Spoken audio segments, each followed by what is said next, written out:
In this tutorial, I'm going to show you how to make beautiful tables using LaTeX. Now, if you're unfamiliar with making beautiful math documents using LaTeX, you can check the links down in the description to my entire playlist that covers all sorts of different aspects of making mathematical documents. This one's going to focus specifically on tables. Now, what you see here is Overleaf, which is a wonderful cloud-based LaTeX editor. You can get started completely for free, and they are the sponsor of today's video, so my thank you to Overleaf.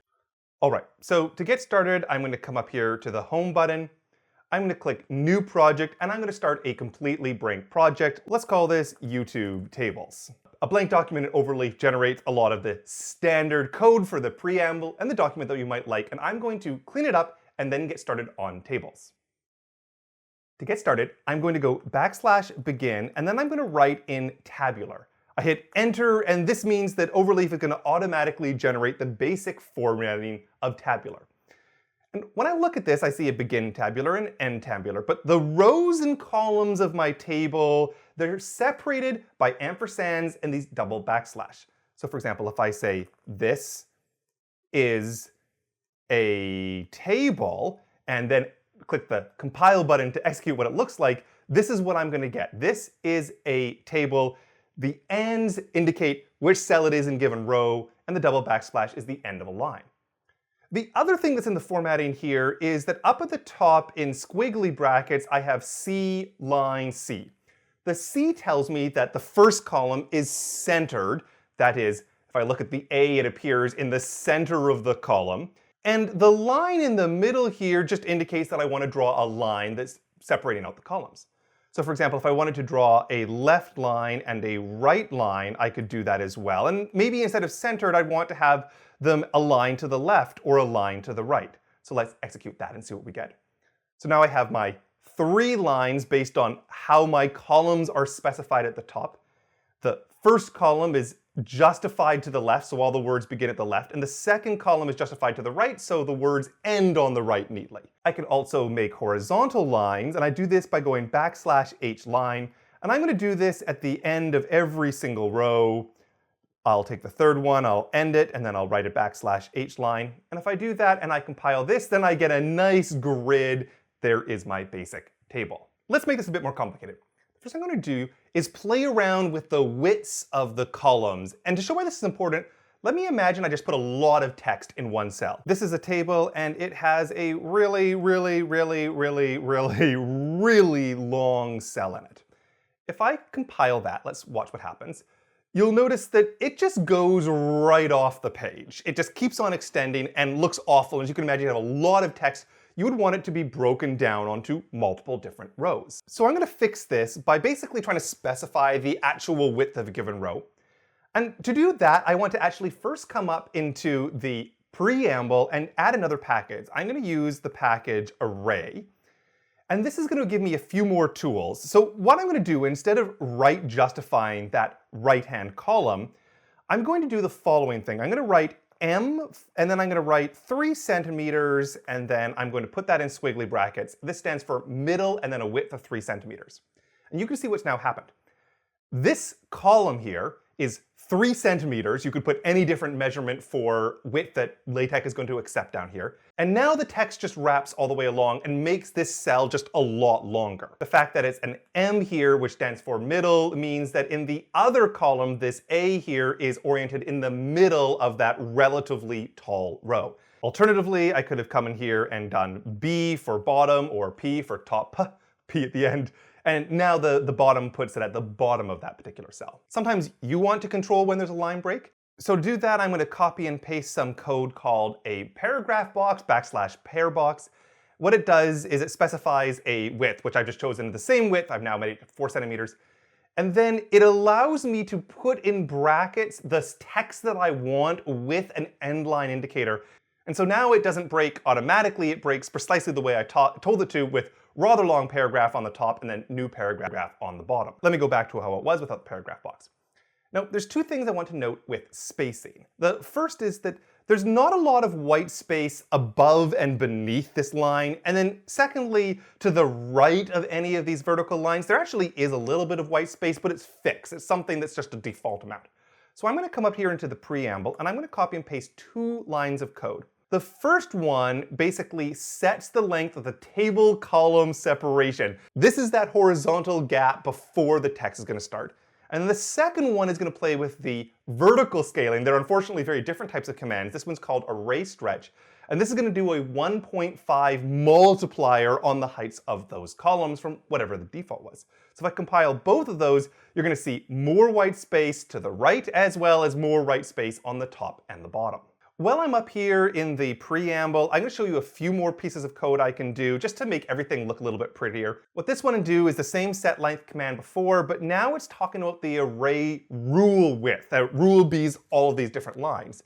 And it's going to specify it to be 0.5 millimeters. So that's just the thickness of the border. So if I click that, we get nice, thick, black borders. And if I didn't like that they were black, well, I could change the color. I'm going to copy and paste in array rule color. I'm going to set it to be blue. Now if I compile, I'm going to get really nice, thick blue borders. Now, I've actually got an error, and I'm glad that this happened because I wanted to show you how Overleaf handles errors. It's told me that I have a problem in this line that I've just come and copy and pasted.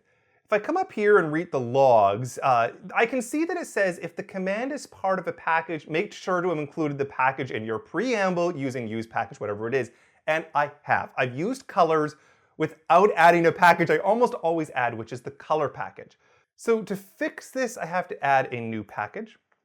The package that I'm going to use is the Xcolor package, which we've used many times before in our series, but I have to put as a parameter table in here so that it knows how to deal with tables. I click that and everything is now okay. The array rule color, which is part of this package, is now going to work, and we get this beautiful blue table that appears over here.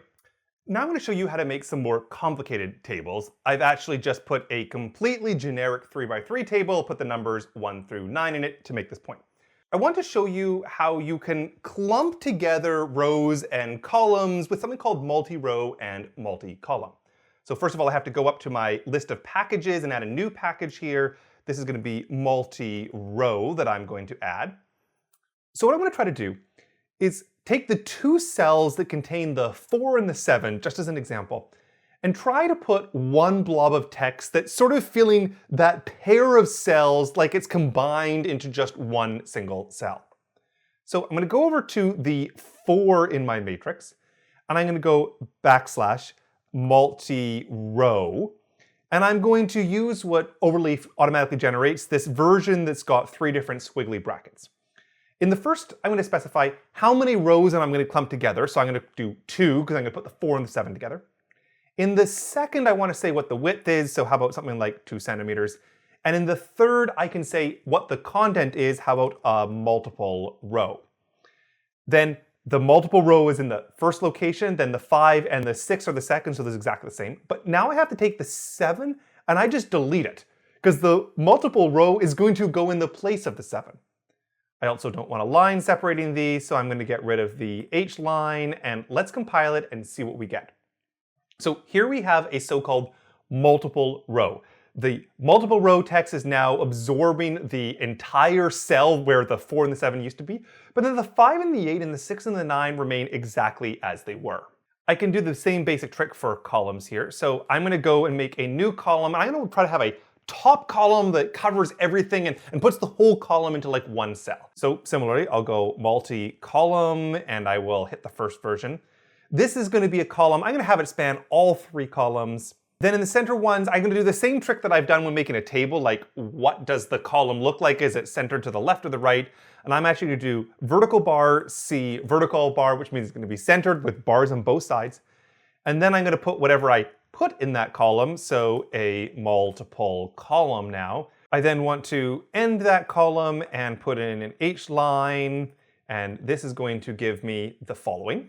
I have this nice pretty multiple column at the top that spans everything. Then I have my normal matrix where the 4 and the 7 have been replaced with a single cell where I've written a multiple row. Now I want to talk about colors and shading and how to really make your tables pop. I've copy and pasted a new table over here just so we can get a look at it. It's just a completely normal table, exactly what I've done before, but I want it to look fancy, and so in this case I've just added some real data. This is some of my most popular videos on YouTube. You can actually see that one of my LaTeX videos is one of my most watched videos, which I just kind of find fun. And as a math professor, I find all this YouTube stuff just a little bit insane, but nevertheless, here we are. So the first thing I want to do is show you how you can highlight a specific cell. So one of the cells I find remarkable is this number, the one that's got the 47,000. This is actually my highest watch hours, even though it's got less views, this video about cheating. And it was just because it's a relatively long video that people watch for a long period of time, in contrast to a shorter video that more people watch, but less total watch hours. So I want to highlight this 47,000 number. So I'm going to come here. I found it in the code. It's there, right there. And I'm just going to go backslash cell color, and I'm going to make that yellow. So you go into the exact cell you were, you use cell color, and let's see what it looks like. So now I have a nice background of yellow there. If you're not a fan of bright colors in your manuscript, you can do this with shades of gray. So instead of yellow, I'll write black. And then if I want to make it a shade, what I do is exclamation point, and then you write the percentage. So this is 10% black, 90% white. So it's just going to be sort of a light gray color. And now it's shaded in this way. If I wanted to highlight instead of an individual cell, an entire row, then I could have come to the start of that row and gone backslash row color, and let's make that one yellow, and not too bright. I don't like this bright. I'm going to make it 50% yellow, so I use the exclamation point 50. Recompile that. And what I will get is this nice row, but then notice that the cell color which comes afterwards does still dominate. So this 47,000 is still listed here in gray, and the rest of the row is done in yellow. Doing a whole column of a color is actually a little bit more complicated. I can't just use like a backslash column color or something like this, like you might think I would be able to. I can do something that's actually a little bit more powerful and let me adjust the entire set of parameters for a column by giving it like a new type of column. Previously, we've seen, for example, that when we began our tabular, I might use something like C, and C was a column where everything was centered. So I'm going to make a new thing that's very similar to that. So I'm going to go up to my preamble. And what I'm going to copy and paste in is new column type, and then I'm going to give it a name. In this case, we just gave it the name S, kind of like the name C that we've seen before. And then what we do is we assign it, using this little arrow key, all of these different properties. So the column color I've decided is going to be blue. It's going to have 20% blue and the rest white. It's also going to have the property C. So that is, it's assigning both a color as well as where you're going to put the text in. It's doing both of those things. So whenever I put an S into a column, it's going to have those properties that I've just specified in this column type. So if I scroll back down here and I make the third column not a C column, but an S column, it's going to have those two properties. And now we have this nice blue column. And again, the specific square where I've gone and made this color the 10% black, it still stays out here and is not influenced by that, is not overridden by that. One other thing I've done on this table when I copied and pasted is that the titles here are all boldface. And to do this, you can modify the code. Like for example, I put watch hours inside of text boldface for boldface, but sometimes it's nice in the Overleaf sort of graphic user interface just to come and click rich text. And that allows you to do things like select this and make it italics instead. And then I've got boldface and italics, and maybe that looks just a little bit nicer. Now, coloring these rows and columns is nice, but especially with larger tables, it's nice to have it being done automatic. So I want to show you how to automatically make it so that it alternates colors all the way down, just to make things just a little bit more visual. For this, I'm going to get rid of the row colors that I've already done. I'll turn the column back to a normal column and just sort of make everything clean and normal again, except for maybe that one special highlighted cell. And what I'm going to write here is going to go backslash row colors and hit enter, which is going to automatically pop up the three different things. In the first of those, I'm going to say which row do I want it to start on, and so I'm going to do 2 for the second row. I'm going to leave the title row the white that it is. And then I'm going to alternate colors, evens and odds. So I'm going to do maybe red with maybe 30% transparency, and green with maybe 30% as well. Let's compile that. And this is what we have. On all of the evens, it's going to be green. On all of the odds, it's going to be red, except for the very first odd, the first row, where it remains the white because I didn't get started on this into my second row. And then because I've still left the cell color gray down there, that one special one, the 47,000, that number is still left as gray. It overrides the color scheme. Now, I want to tell you next about not the tabular environment. That's what I've been talking about before, begin tabular down to end tabular. But I want to wrap this entire table in something called begin table and end table. So begin table, and at the bottom, I'm going to go and do end table. And begin table, end table basically is similar to how I would used to put graphics inside of figures earlier on in my playlist. So if I compile this, well, not much has changed. The only thing that's actually changed is where this table has gone on the page. But now I can put other things in this larger table environment beyond just tabular. So one of the things that I can do down here is I can do \caption exactly like I would have done for figures. And I can say a caption could be like Trevor's most popular YouTube videos or something like this. If I do that, I'm going to get a nice little caption beneath it. So that's what I mean by having extra stuff beyond the table itself. Another thing you might not like is that it's automatically centered in the middle of the page. And same with figures, there's a tendency when you make a table that LaTeX handles where it thinks it should be best placed. If you don't like that, you could always go to the begin table and use in square brackets !H, which tells you put it right here, exactly where it is in the code, which in this case, because I have it at the top of this new page, means it's now at the top of the page. And so that forces it at this one location. It's a very useful trick. The other thing that you might want to do is you might come here and write label and how about YouTube. Now, this is not going to visually display anything different. Everything's there. But it now lets me reference that label somewhere else in the document. For example, then I could go like down here and write check out table, and then I won't write the number table one. I'm just going to reference that the name of it is YouTube.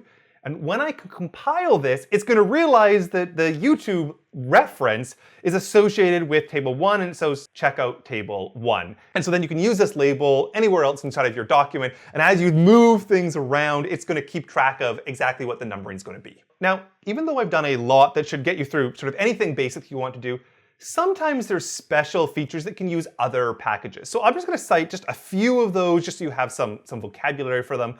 There's tabular X, there's tabulary, there's taboo, there's long table. All of these are other packages that sort of provide their own customization and functionality.